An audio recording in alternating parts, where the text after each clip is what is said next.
Maybe I'm venting, but what I hope to do is add some sanity to the conversation that's taking place and get you to focus on what really should matter to your business and your dealership.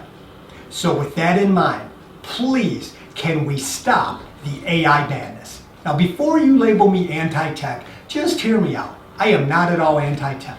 All I'm asking you to do is consider focusing on your business before jumping on the AI or the tech bandwagon, thinking that tech alone is going to solve all of your problems.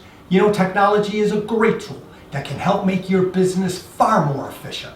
But what technology will never be able to do is fix a broken or an outdated business.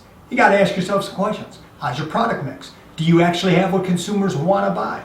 How's your pricing model? Are consumers able and willing to pay what it is that you're asking them to pay?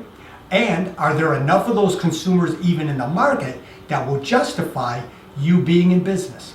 And finally, how's your customer service? Are you and your staff delivering excellence every single time? If technology were the answer that everybody is looking for, far more companies would be wildly successful. Let's take a little trip down memory lane.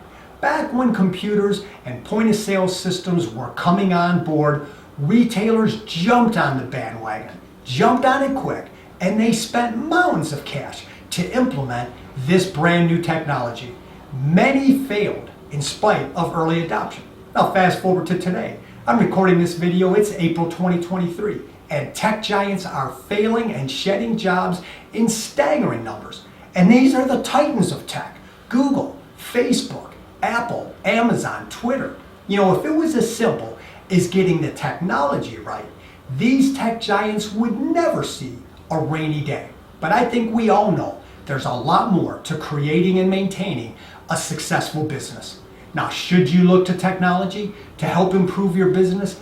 Of course, but only after you have laid out a foundation that is built on some core principles of success. Hey, thanks for watching this video. I do hope you found it helpful as I vented a little bit and as you go to work building a better campaign and a more profitable dealership.